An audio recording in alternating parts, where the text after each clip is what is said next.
Papers, please turn them off. So if any disruptions are made, you will be asked to leave the building, and also you may receive a citation, and then also be taken into custody. Any questions? Thank you.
Witness 5:10, someone would like to close the meeting to order, this will come to the floor.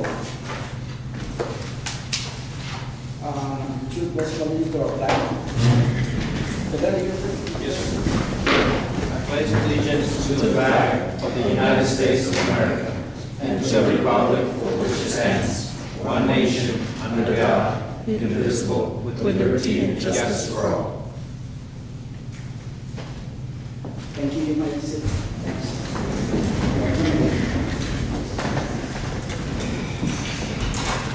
So, establish one.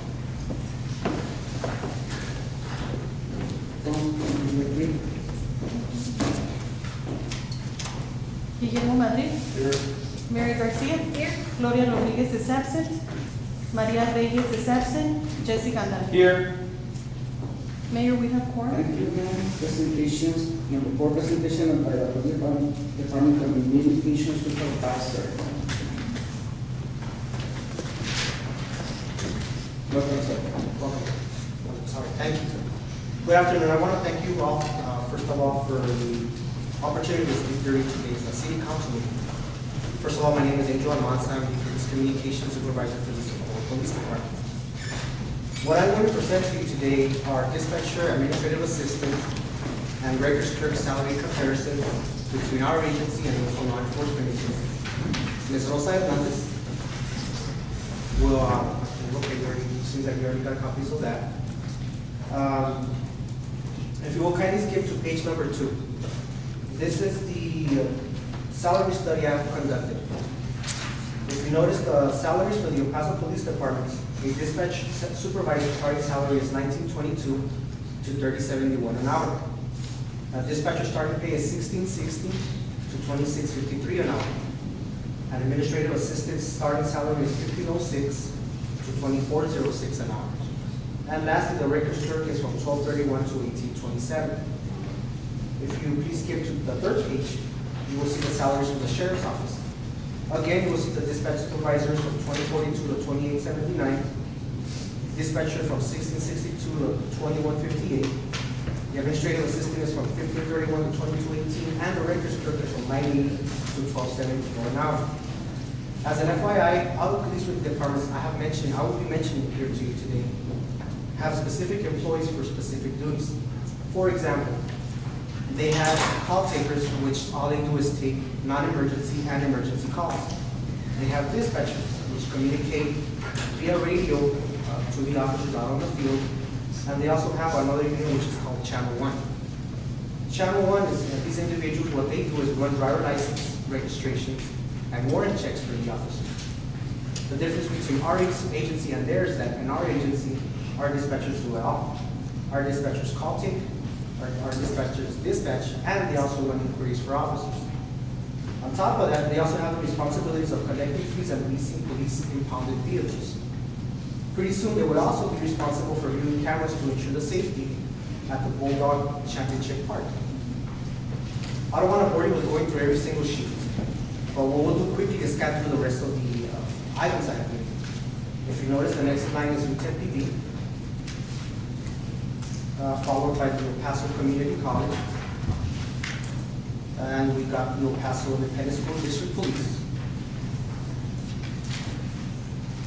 If you go to the last two, we have Horizon City followed by our agency. On this one, I will add, we recently lost a dispatcher to the Horizon Police Department about 4 to 5 months ago. If you notice, the starting pay for a dispatcher is $14.50 an hour. Our rate, $9.25. I recently attended a communication supervisor meeting at the 911 district and was informed that the Horizon PD will be opening several dispatcher positions in the month of October. I'm afraid we'll be losing some more personnel. You might be asking yourself that our city can't compare to the population of the city of El Paso or El Paso County. And you're absolutely right. But what we can compare to ourselves is to Horizon City. For the last 2 pages, I have attached the population numbers for the city of Socorro and Horizon. Socorro's population, according to the 2010 census, is 32,013. Horizon City, 16,735. This is almost half the size of Socorro. This is something that we should take into consideration. Let's not forget our administrative assistant and records clerk. They also provide vital assistance to the police department as well. Our records clerk provides the public with accident and criminal reports, and she's also the first person to make any contact with the public and assist with vehicle impounds. Our administrative assistant has coordinated several city events in the past and is also a certified dispatcher. She is utilized when dispatch coverage is needed. To conclude, I'm not here to demand anything, I'm just here to bring you the facts. I know that we have a lot of things pending for this new fiscal year's budget, and whatever is decided is in yours, which is basically is in your hands.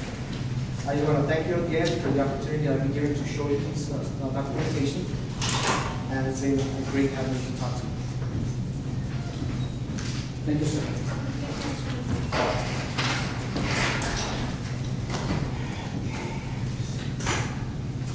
Number 5, public hearings. Public hearings, hearing on an ordinance of the city council of the city of Socorro.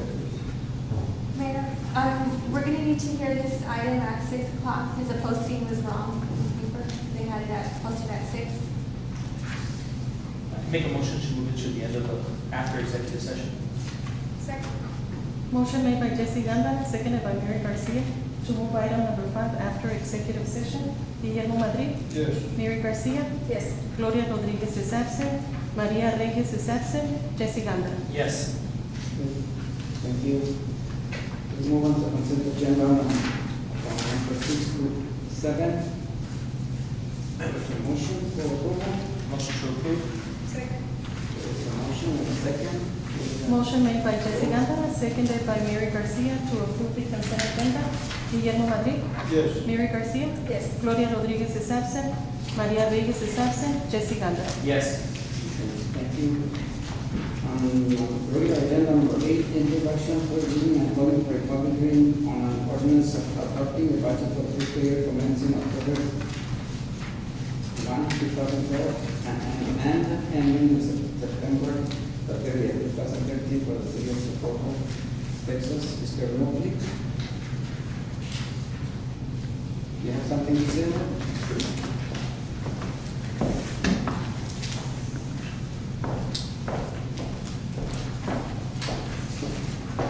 Good afternoon, Honorable Mayor and City Council. What we have before you is the proposed or draft budget for October 1st, 2012 through September 30th, 2013. And basically, I can go through the summary, and I will, to give you some idea of the totals that are listed inside of the budget by the various funds. I will say that all of the various funds are balanced. However, the general fund is using approximately $493,000 to balance out the budget with prior year revenue, which is the fund balance portion. Basically, what I want to do is describe the letter to you. Just a second here. I kind of yanked mine out and placed it, so I gotta find it. Hold on. Thank you. Basically, I have a letter to the City Council, basically saying the fiscal year 2012-13 budget for the City of Socorro is hereby submitted or transmitted to the City Council for adoption prior to September 15, 2012. For fiscal year 2012, fiscal 13, the city will continue its priority of developing long-term plans to address the needs of public safety, parks, and infrastructure improvement. The overview of the budget basically focused on allocating resources toward public safety, infrastructure, and lighting improvement, overlay project, enforcement of property maintenance, expansion of recreational programs, and improvement of customer services. The 2012-13 budget outline has $14,966,812 in the public resources to be invested in the city of Socorro. Basically, this represents a 12% increase over the 2011-2010 budget of $13,331,147. Basically, I have a chart indicating the particular growth or change in the overall budget for 2010, 11, over the 2009 and 10 budget. The growth is actually a negative 8.3% for $1,428,270. The growth from 2010-11 budget to 2011-12 budget is a decrease of 15.5%, representing a drop in the budget of $2,456,463.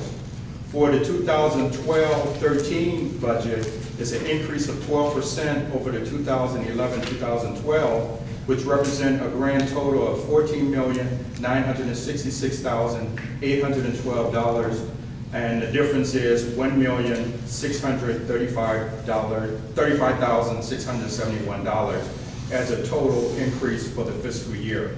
On the behalf of revenues, basically, I have a revenue chart that's indicated that the general fund revenue has increased $936,926 over the prior year.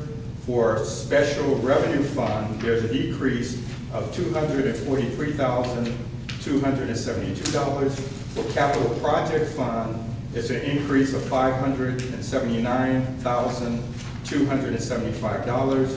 As far as debt service is concerned, which is the payment of debt fund, that's increased by $362,742. And basically, I have a comparison, which is really the same as the expenditures of the changes in the budget. For the general fund, which is primarily the operating fund of the city, all revenues that are not allocated by law or contractual agreement to a specific fund are accounted for in the general fund. The general fund revenue includes property taxes, sale taxes, utility user taxes, franchise fees, licenses, permit, current service charges, earning on investment, and other miscellaneous revenue. The projected general fund revenue of $6,897,970 accounts for 46% of the 2012-2013 total budget and can be allocated to any expenditure category. The general fund started the fiscal year with $6.2 million in reserve. That level of reserve represents 91.9% of the projected revenues in the general fund. Basically, what that means is that the city could go literally 11 months without bringing in any revenue into the general fund and finance itself. The level of reserve in the general fund can be reduced by $2.8 million, which represents maintaining a minimum of 50% of the expenditures for the next anticipated budget year. Meaning that in order to go 6 months, the city can reduce that reserve by $2.8 million. The general fund is really requiring the use of $493,442 of prior year revenue in order to be balanced. With that reduction in the prior year, it still leaves us in a real good situation of having far more than 50% left in the reserve to carry on. The special revenue fund is used to account for proceeds from specific revenue sources that are legally restricted to expenditures for specific purposes. The special revenue funds include community development block grant and other federal, state, and local resources secured by the city to fund restricted activity. The $990,000 of special revenue fund represents 7% of the 2012-2013 total budget. The capital project fund is used to account for and report financial resources that are restricted, committed, or assigned to expenditures for capital outlay, including the acquisition or the construction of capital facilities and other capital assets. Capital projects fund exclude those types of capital-related outflows financed by proprietary funds or for assets that will be held in trust for individuals, private organizations, and other governments. The $588,971 of capital project fund represents 39% of the 2012-2013 total budget. The debt service is used to account for the accumulation of resources for payments of long-term debt. Debt service funds are generally used when resources are restricted for long-term debt. The fund is projected at $1.1 million for 2012-2013, which reflects 8% of the total 2012-2013 budget. And what I have listed here is also what has not been placed inside of the general fund. It does not have a cost of living increase or changes in salary based upon the feasibility study. It does not have additional police officers, dispatchers, public works, clerical staff, as well as recreation employees, and the full cost of a fire department development. And basically what I have is a recommendation to adopt prior to September 15th, and any changes between now and the adoption of the budget will be recorded. I guess the biggest thing there is the use of prior year revenue for balancing out the budget.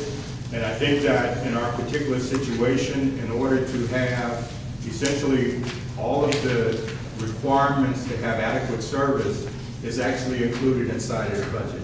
I do have some other elements that haven't been entered in, and at some point we'll discuss those in detail.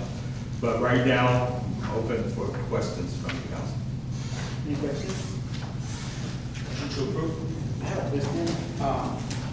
So, in addition to the debt rate increase, you're using more money from the general fund.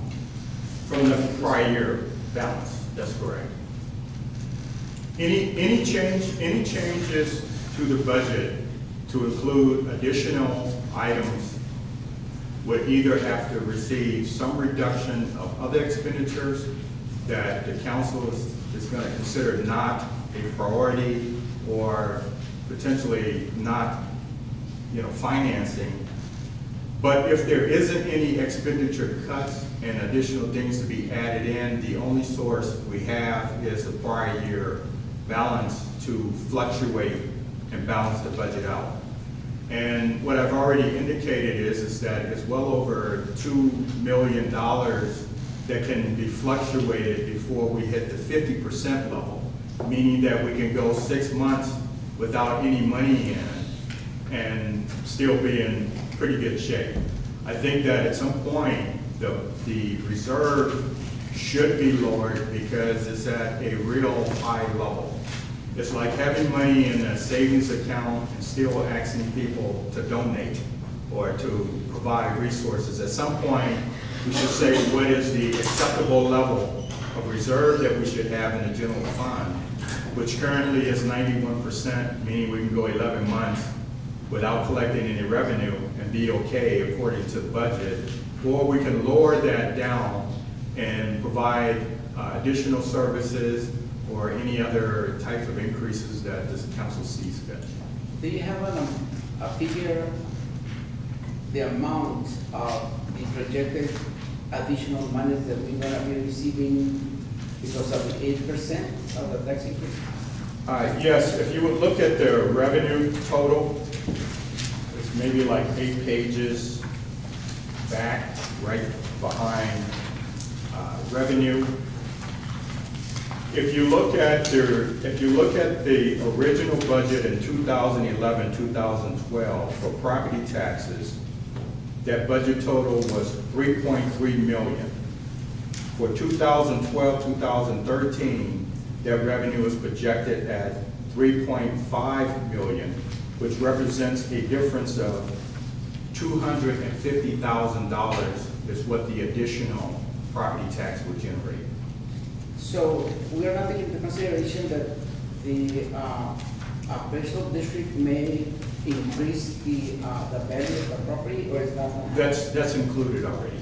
It's included. Yes. In other words, you've already gotten a reassessment of the value of all the property in the city of Socorro.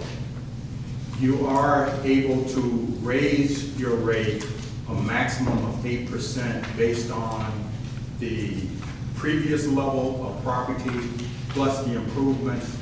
Together, it's going to generate approximately $250,000 for the city of Socorro for property taxes.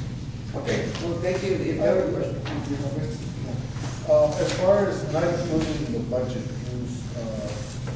you had several issues, additional police officers, dispatchers, public works, clerical, recreation, roads, and multi-family development, fire department development. What is the percentage impact of the budget, since they're not considered right now? The percentage impact? I would have to get a percentage of that. I do have the dollar figures for most of the items if the council chooses to increase those. I can get that dollar figure, a composite of that dollar figure to you. Yeah, thank you. And I will point out that if you look in the manager's budget, there is a $60,000 duplication for central appraising district that can be lowered or taken out because it's also in the finance department budget. I should point out that that's one of the changes that happened for this budget year, is that under administration, we separated the council and mayor has its own division, finance has its own division, and city clerk has its own division. And throughout all the departments, a object code was created to actually record overtime separately. Okay. Motion to second. Do I need a second? Okay. Motion made by Jesse Gandara, seconded by Mary Garcia. Guillermo Madrid. Yes. Mary Garcia. Yes. Gloria Rodriguez is absent. Maria Reyes is absent. Jesse Gandara. Yes. Thank you. Number 9, introduction, first reading and calling for a public hearing on an ordinance for authorizing the assessment and collection of property taxes between the city of Socorro, Texas, and further authorizing the El Paso County Tax Office to perform the actual assessment and collection of said property taxes on behalf of the city of Socorro. Socorro, Texas, for the fiscal year commencing October 1st, 2012, and ending on September 30th, 2013.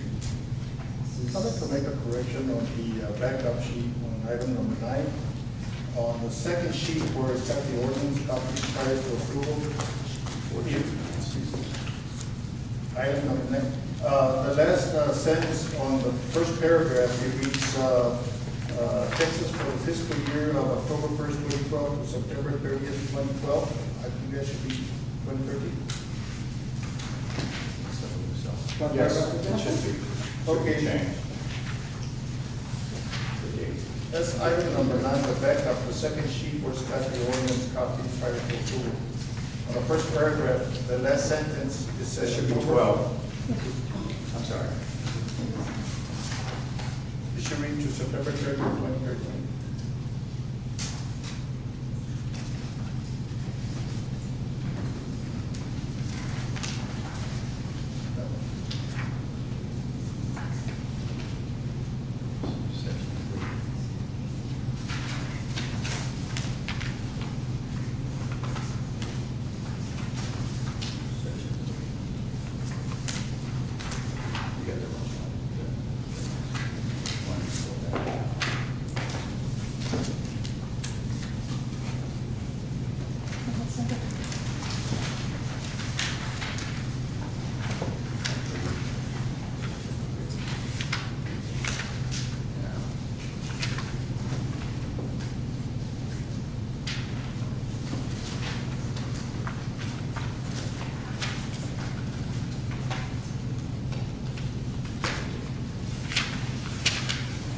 This is actually a copy of the existing ordinance already? No. Did you make a motion? No, I haven't made a motion, I just You went back. brought that up as a correction. What was the correction? Number 8. Item, the backup, item number 9. 8. Well, it says 9. Yeah, we're already on number 9 now. We've already taken a vote on number 8. We're already on number 9. Okay, number 9. And what did you see, Mr. It's the second page where it says ordinance, copy prior to approval, it's got the format of the city logo. The first paragraph, the last sentence, October 1st, 2012 to September 30th, 2012, it should read September 30th, 2013.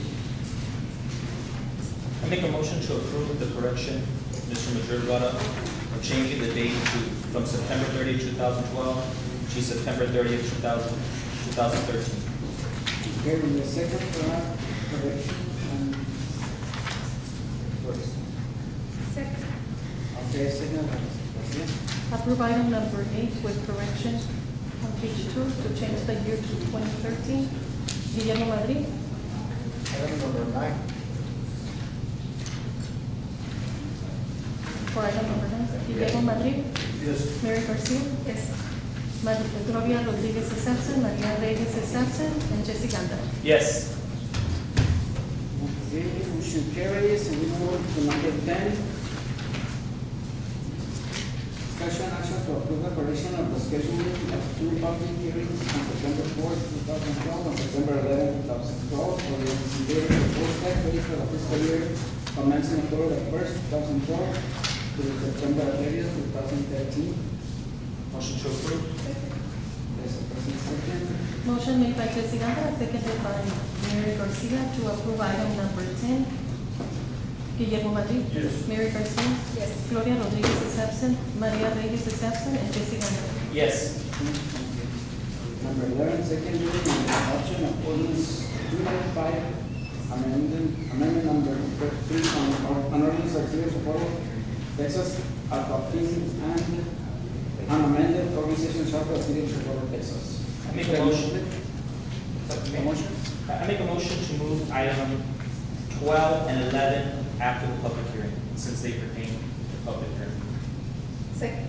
Motion made by Jesse Gondar, seconded by Mary Garcia, to move items number 12 and 11 after the public hearing.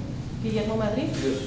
Mary Garcia? Yes. Gloria Rodriguez is absent, Maria Reyes is absent, and Jesse Gondar. Yes. Okay, thank you. Number 13, then. Discussion action on appointment of review appraiser for Overland Thanks Road extension. Yes. Yes, sir. As was previously reported to you, we're on the appraiser. Correct? Yes. As was previously reported to you, the appraiser that was originally recommended by TxDOT retired rather abruptly and did not want to do this project before he finished his retirement. So we have consulted with TxDOT, and they have recommended, this individual is on their approved list. They have recommended Mr. Sellers as the appraiser, Gail Reed as the review appraiser for the project. That would be the same function as Mr. Karam that had previously been recommended, except for his retirement, and she would be substituted in his position. So She there is is- no backup material over here, Mr. Lopez. Do we have something on names or? Now, we did get the name from TxDOT until we knew that we needed to do it, but we didn't get the name from TxDOT until yesterday, Mayor. So we will get you the resolution, but the only change would be for Mr. Karam to Gail Reed as the review appraiser. That recommendation, Mr. Lopez? Yes. Motion to approve the recommendation of the administration for the appointment of the review appraiser. Motion made by Jesse Gondar, seconded by Guillermo Madrid. Guillermo Madrid? Yes. Mary Garcia? Yes. Gloria Rodriguez is absent, Maria Reyes is absent, and Jesse Gondar. Yes. Thank you. 14, consulting, discussion action on extension and renewal for a municipal consulting contractor. Mr. Lopez? Basically, we have a proposal before us.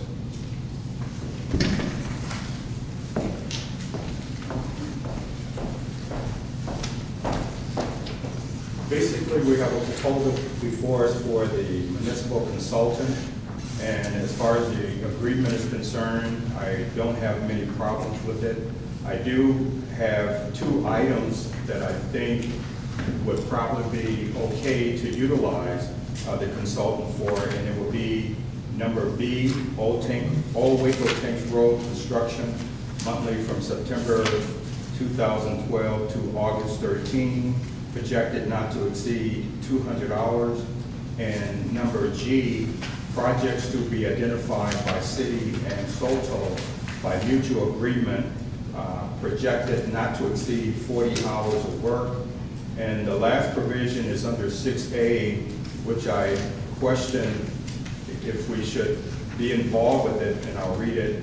It says, SOTO shall be permitted to designate a portion of the compensation provided under this contract for participation in the City of Socorro tax-deferred employment retirement plan, subject to and provided that SOTO participation does not violate the plan rules or regulation regarding eligibility, participation, and maximum contribution.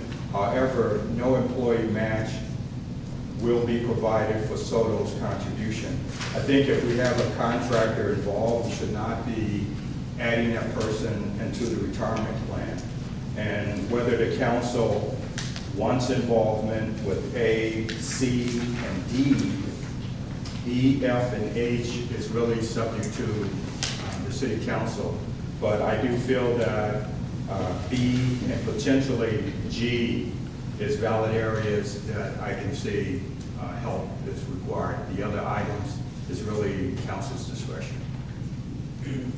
So consider the fact that you are already been working for the City of Socorro about probably 5 months. Yes.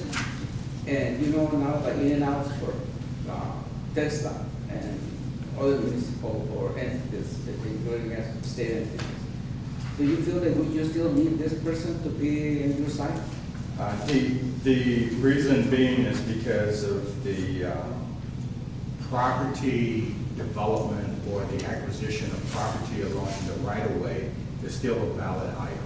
I can participate, I can work with it, as well as I can see using help for that item. The rest of the items I have, so. Mayor? Yes, sir. I don't really have a problem with the health part of it, or the participation in the retirement plan, because currently, what do we contribute to the employee's retirement plan? Currently, what the city is contributing is 5% of up to a 5% match of the city, meaning that any employee can put in 5% of their earnings or salary. The city will only put in 5% of that 5%.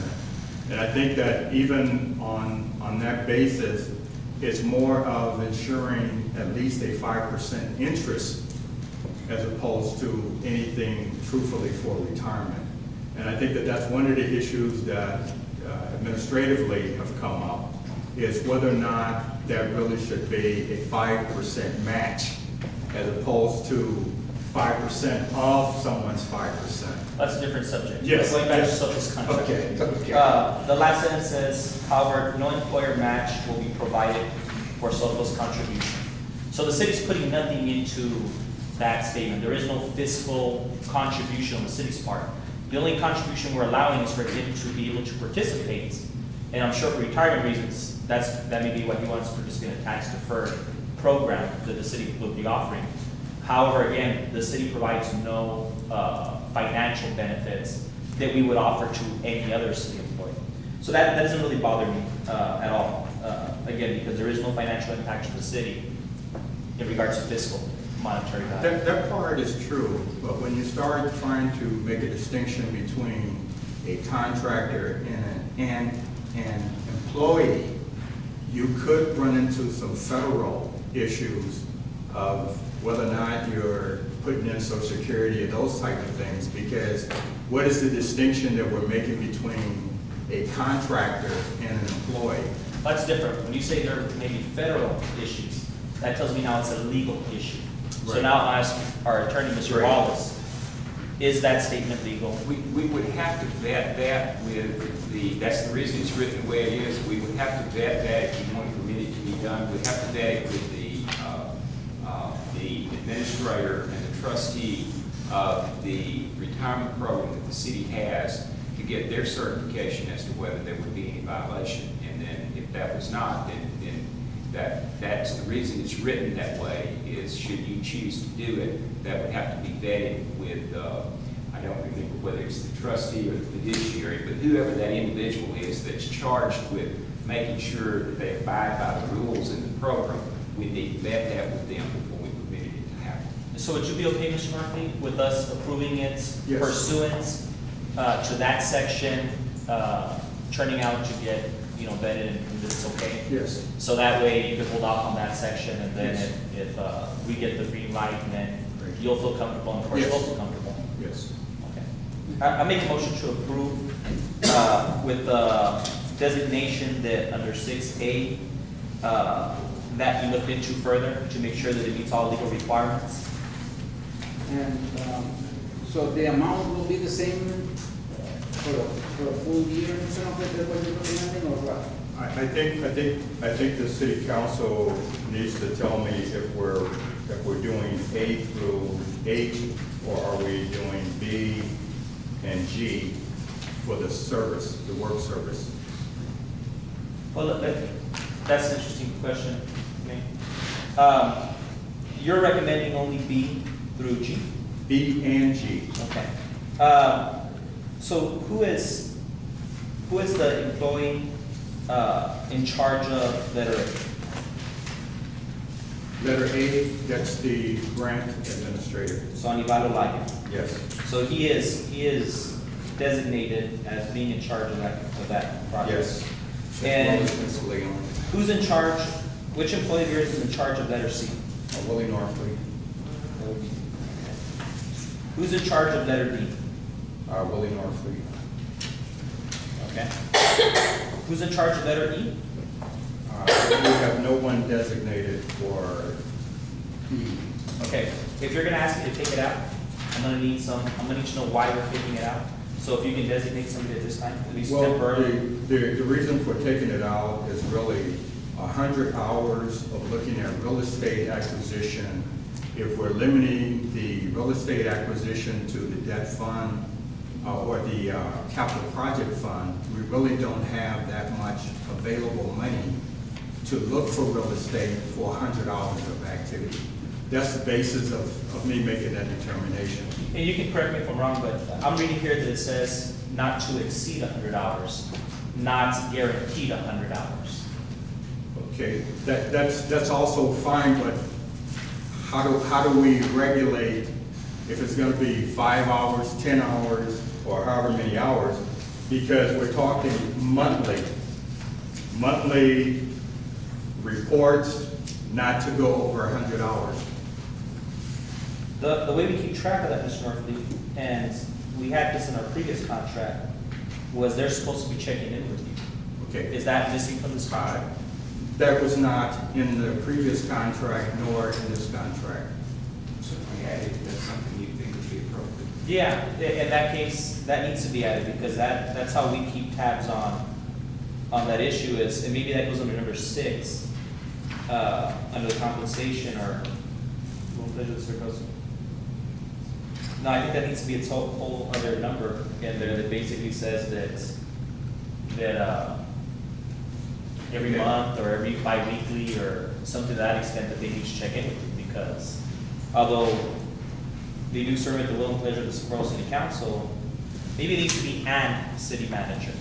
And then that gives Mr. Norfleet oversight. Does that make sense, Mr.? Does that work? Yes, I do feel that 100 hours needs to be reduced. I don't see 100 hours of searching for real estate. I don't mind taking out 100 hours, but I would like for then G, for you to take away that number of 40 hours. Because when you have an open-ended sentence like that, projects should be identified by the city and SOTO. Why would we limit you in a contract if you realize that you need assistance, for instance, in the Socorro River Walk or in a different aspect? Why would we limit ourselves beforehand to say, oh, he had 40 hours, he can no longer do any other project? I don't look at it in that manner. If it's the proper expertise, then I feel more comfortable, rather than to say that this person can do any and everything in the city. That's the reason I leave that in for the council's discretion. If you feel that there's 40 hours of the work that can be provided, then that's fine with me. I do want to, when you say to do anything, he is capped in total in this contract at 50,000. Right. So it's not sky's the limit for him. Okay, but at the same time, to get to 50,000, you need to add up all of the hours at $100 an hour to get $50,000. Well, that also brings me to another question. Why are we designating hours? Why can't he be fluid? And if you need him to go acquire a property on Moon Road, you designate him instead of having to keep track of hours if he's already capped in the total amount. If it's under my direction to go look for property, I can see that. However, that's not the way it's been. It's come back with some property on its own. So maybe that's between the council and not so much me. I don't have a problem with it. That's why I left G open for 40 hours of additional work. If the council feels fit to have the services available at my discretion, I have no problems with that. So you don't have a problem with whatever council decides, but you don't have a recommendation or a plan or projection and how to utilize this man to benefit the city of Socorro.